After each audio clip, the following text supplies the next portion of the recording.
Every year, brilliant minds come together for 1 week in the Sonoran Desert to showcase and celebrate the growing innovation, creative, and entrepreneurial ecosystems of the Southwest. Led by Startup Tucson and Ranch House Media, TENWEST Impact Festival unites our audiences to gain the knowledge and inspiration they need to make a difference within their own careers and communities. Welcome to TENWEST Talks, our podcast where we broadcast the TENWEST mission and vision to the world.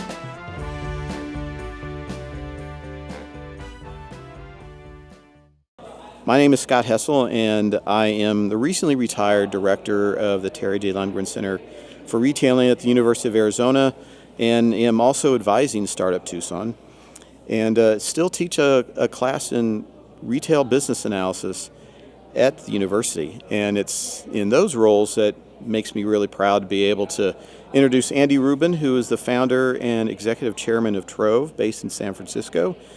And before we get started, Andy, maybe give us the little elevator kind of pitch or discussion about what is Trove. Absolutely. And Scott, thank you for having me. Absolutely. So Trove is in the space that many people here will be familiar with of thrifting or buying used, which is a customer-driven trend. eBay was one of the original pioneers. Many marketplaces like a ThredUp, the RealReal, etc., Vestiaire, have all kind of advanced the space.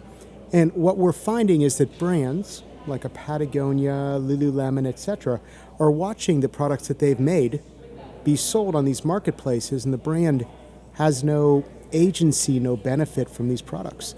So Trove is a company that allows brands to participate by buying back and reselling their own items. First launched with Patagonia, Eileen Fisher, and REI in 2017.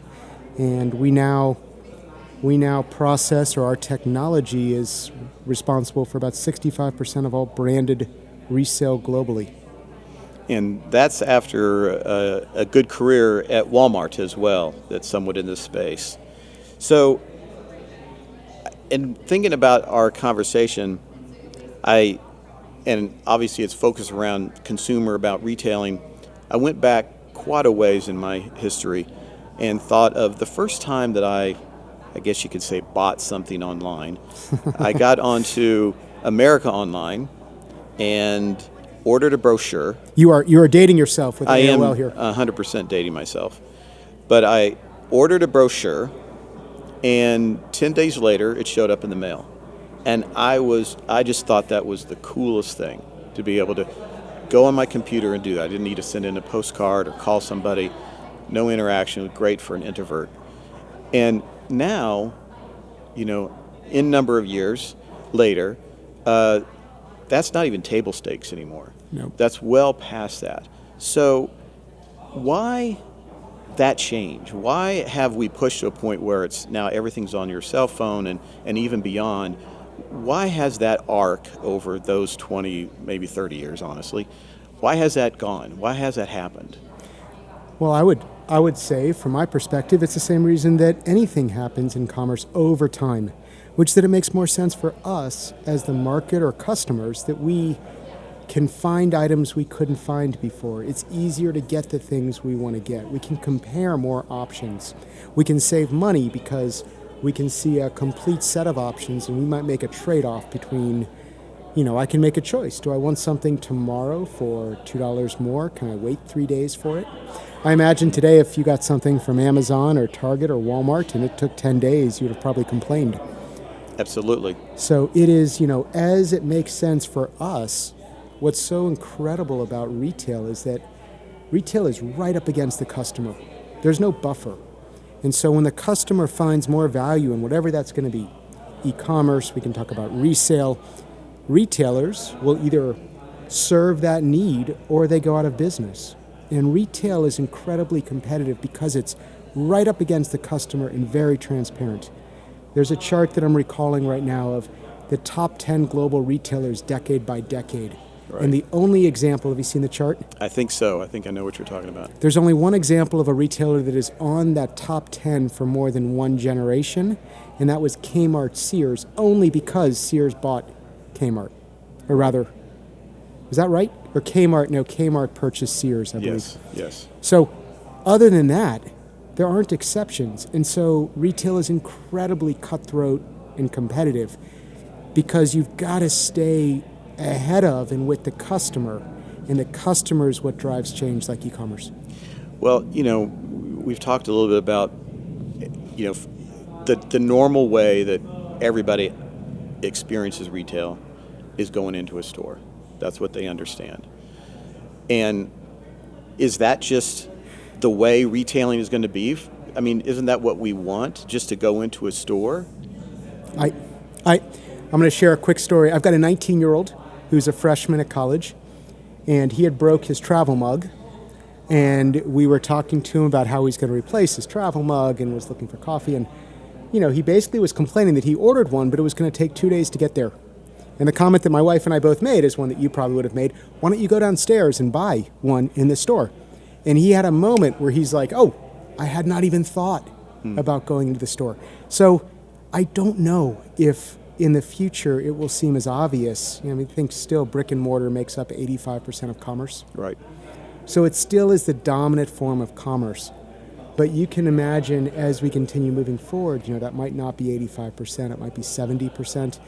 And it gets harder to understand what is purely physical versus what is digitally informed, where you might find a product online, pick it up in a store, find something in store, scan it, and see something related. I think the intersection of those that's more customer-centric is what I would expect. Yeah, that's it's interesting you talk about digitally informed. And we obviously had a lot of that through the pandemic. A lot of things that maybe not have been as common within a few weeks became incredibly common. And we've talked a little bit about the buy online, pick up in store, which a lot of people are going to be familiar with. And that just blew up definitely in that period of time in the pandemic. And I'm, thinking about that a little bit, and I just wonder, people did that because they had to, there was no other option. When we think about what's pushing kind of that digitally informed, is that something that consumers are saying, I want that? Or is that companies kind of pushing it forward because they see their own benefit in doing that? Which one is the consumer really leading those changes, or is it the retailer? I think it's both. Yeah. Right. It's hard to really say it's one versus the other. Over the long arc, there are plenty of examples right now we can talk about or come up with in retail where retailers do things that do not make sense financially, and if they could wave a magic wand, they wouldn't do them. But they do them because their competition does them. And at some point, everyone realizes that we're all losing money and we should pull back from these. I think free returns is probably the primary example right now, but there are plenty. And so over time, where you end up with models where the system itself allows people to experience things regardless, the retailer and the ability to transact and buy something is just a point. Right. The purpose, no one shows up to a Walmart to support someone's P&L in a Walmart. They show up because they've got a light bulb that burnt out or they need their groceries for the week. So people shop in order to do things in their lives, not to shop. Right. There is some shopping that is entertainment. Right. Different use case. Right. But I think in the end, the long arc continues to service that. And that's a good segue into use, secondhand. Right. Right. Secondhand is growing because I'm wearing a Tom Ford shirt. Right. That I never would have. I didn't know Tom Ford before I could find it secondhand. The Tom Ford shirt secondhand is the same price as a brand new Banana Republic shirt. And it's hard for me to walk into a Banana Republic if I can afford Tom Ford. Right. And so what is driving the resale revolution, as it's called in November's issue of HBR, what's driving that is customers getting more value for less money. Right. Well, yeah, we talked about that a little bit earlier as well about, is sustainability something that is like on the third floor of the building, or it's a certain group of people, or is this something that is retailing that just is sustainability? And I think a lot of companies treat sustainability as an initiative, something that's off on the side of another floor, a different department. They have a sustainability director. Yep. How do you see that for retailers and brands going forward? And how does that become just part of their ethos rather than an initiative. Yeah. Increasingly, the way that I see sustainability is I see the societal expectations that business take a broader lens toward the way business operates. And I think increasingly business makes up a majority of the 100 largest economic entities. We as customers in society just expect more of the challenges we have as society. We expect business at scale to be able to address those. So business is going to have to face that. And what I'd always say is, if business is going to end up facing that, you might as well, as an executive team, make it strategic, and don't just do it as a cost center. Make it strategic and get value out of it. Serve your customers better, hire better, retain talent, right? Use it as an advantage. And so a mentor of mine used to say, if you're going to paint a house, you might as well pick a nice color, right? The work isn't doing the work, so I would say that the color choice, the strategy, that's what you can't avoid, having that integration. Where if sustainability from yesteryear, from 20 years ago, was a side department on the third floor, there's no way to leverage that without the integration, without the CEO and the executive team of a business, and ultimately the board, having a plan for what is the role that this company can really play? Where does this company have to be on equal par with other companies, and where should this company really excel? And you're going to pick a few of those points, and you're going to figure out how that can be done as part of creating a better business, not as a separate bolt-on project. You talked a little bit about online, and that 85% is still in store, but some categories within online are completely dominated. Books and music and movie. It's the inverse. No one's buying those things in a store. It's all online now. Do you see categories in brands or in consumer products that will be more apt to follow that model that you're talking about over others? Yeah, and I think we've seen it. By the way, on books, I was in a Barnes & Noble last week, which is good. Back, which is so incredible. You're one of them? There's more than one, I think, now. But absolutely in sustainability. And I think if you go back 20 years, and I had the privilege of being what I felt like was ground zero of businesses like Walmart and GE and Goldman Sachs in the early 2000s, who started to realize that sustainability was a business change, a need for board and executive to be involved. And that was a moment where the starting point, the categories, if you will, were what I would call the obvious, almost the low-hanging fruit. So if you can implement something on a truck, and you can save diesel fuel, and the customer saves money, and we save fuel, and the shareholder's happy, everyone's happy. Those are no-brainers. 20 years later, a lot of those efforts around energy and store efficiency and trucks and packaging, a lot of those either companies are on right now or moving forward with. Those only get us so far, but the expectations haven't slowed down. And what business is facing right now is the need for the core business model that for retail is really built on selling more. Growing the business is about selling more items. Selling more items means making more items. Making an item is 70 to 80% of the footprint of the item is in the production. Right. So we're getting beyond the how do you make an item 5% less bad. I just saw a stat last week from the British Fashion Council that we have enough clothing on the planet right now to clothe the next 6 generations of humans. So we're at a moment where we have grown business so far that we have produced so many things that the next innovation, the next winners, will look at new models. And I think the expectation is that simply around the edges, the categories that were easiest, like reducing your energy, are going to go from that to the products that people make and even the models of continuing to sell 5% more each year. Right. Brands and businesses will need innovative ways to grow without growing their emissions. And that's going to have to deal with new models for how we use and sell things. Right.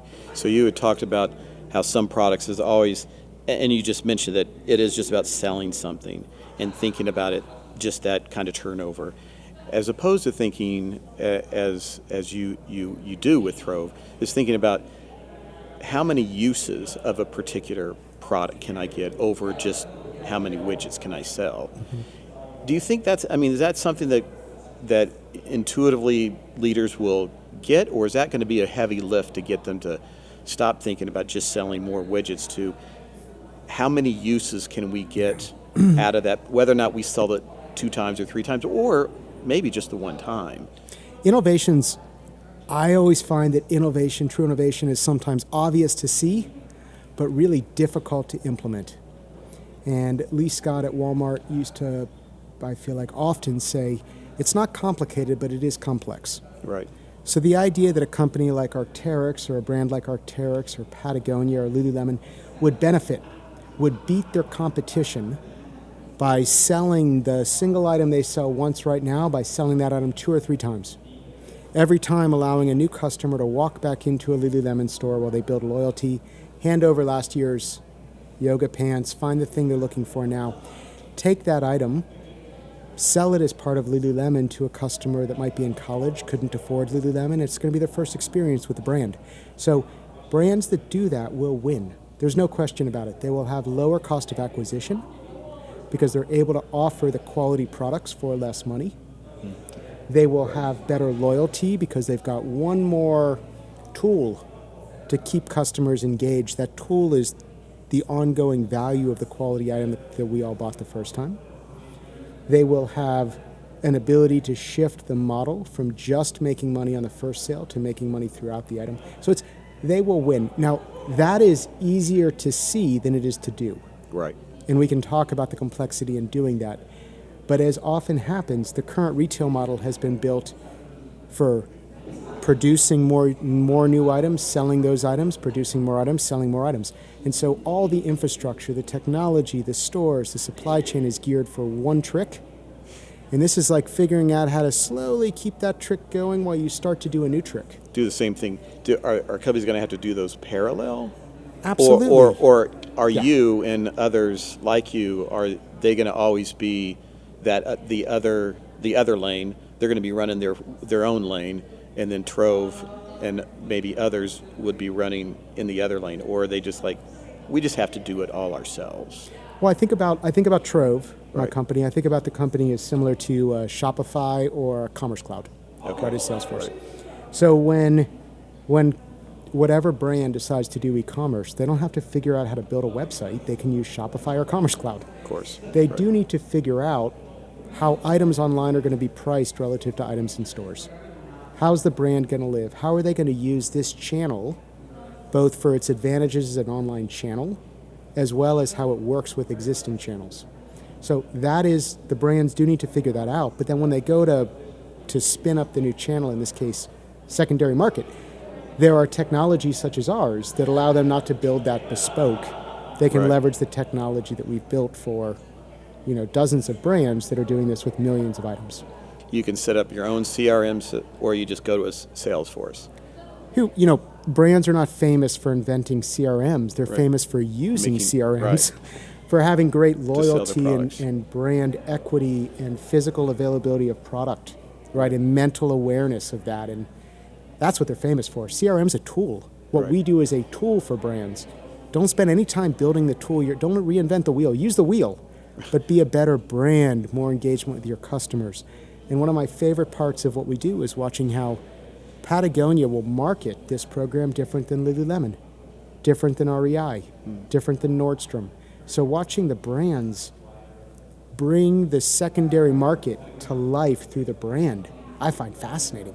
Canada Goose, talks about this in a very different way than anybody else, because Canada Goose is not the same brand as anybody else. Right. But the tools are the tools. The tools. Yeah. Yeah, you take a hammer, you can make a lot of different things with that hammer. You can do a lot of damage and a lot of good.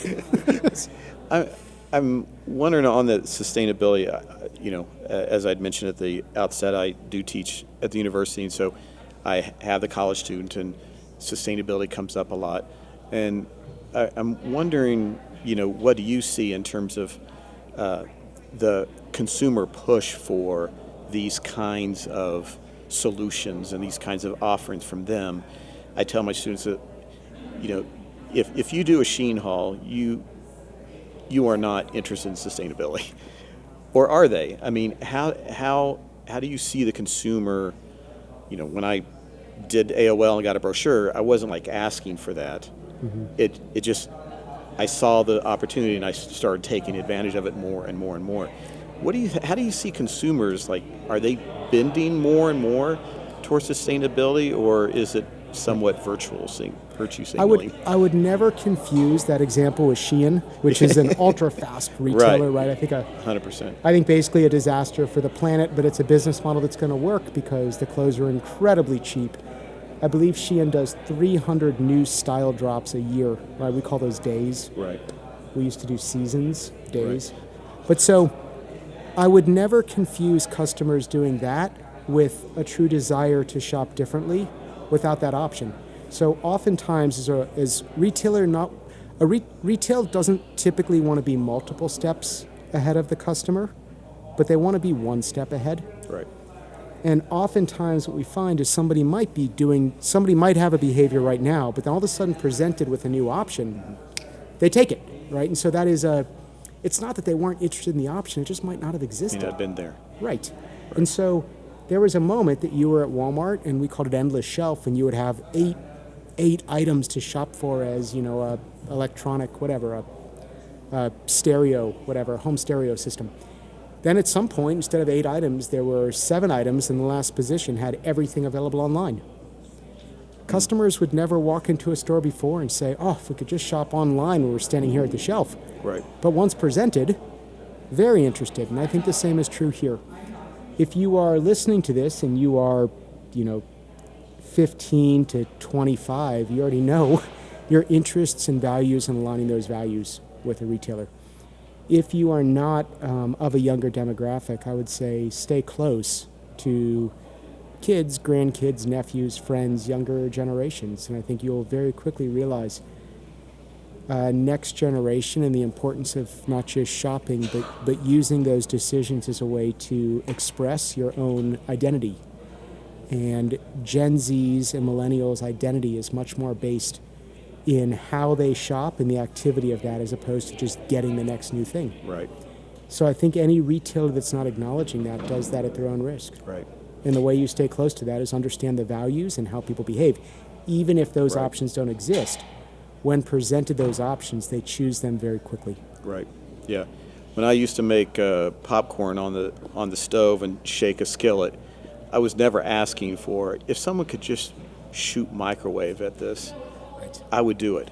But as soon as it's there, that's the only way you do it. So breaking through the contradictions is one of the primary opportunities for any innovation. You've got something that is an existing tension. I want to shop in a more values-oriented way.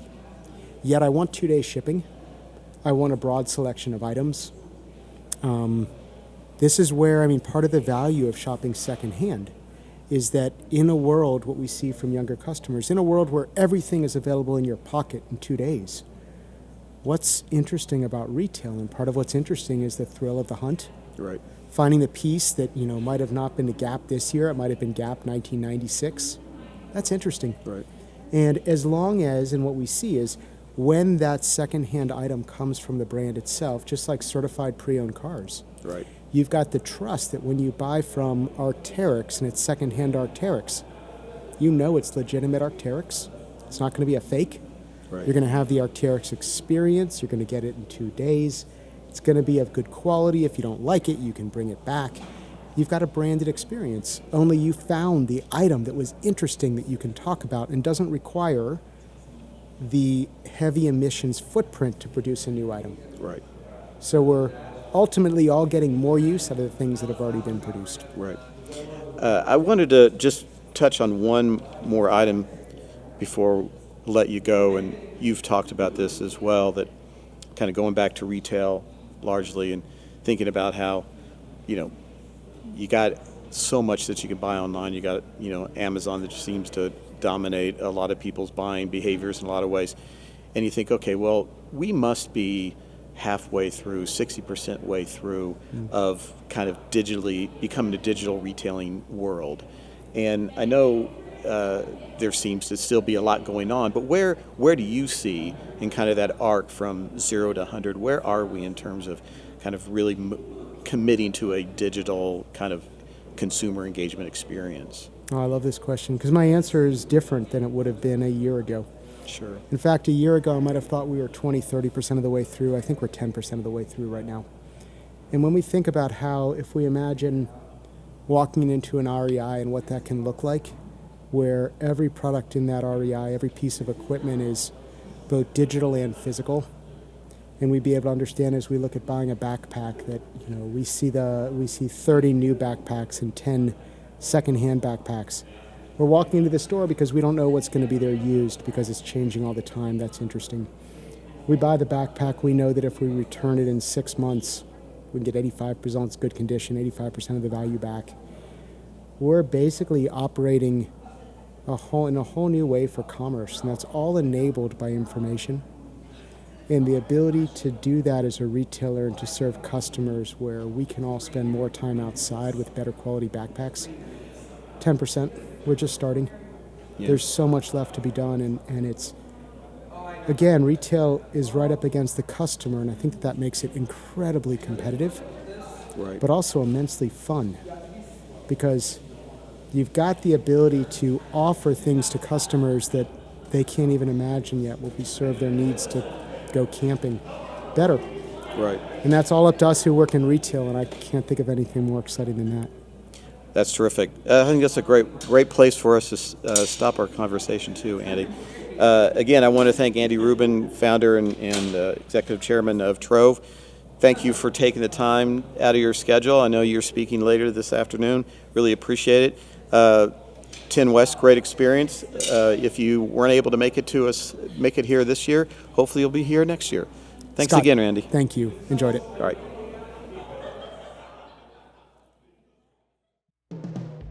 TENWEST Impact Festival is produced by Startup Tucson and Ranch House Media. The 2023 edition is presented by the Arizona Commerce Authority and brought to you by Arizona Arts Live and Pima Community College. The TENWEST podcast is made possible by Cloud Microphones. To learn more and view the full list of sponsors and partners, visit tenwest.com.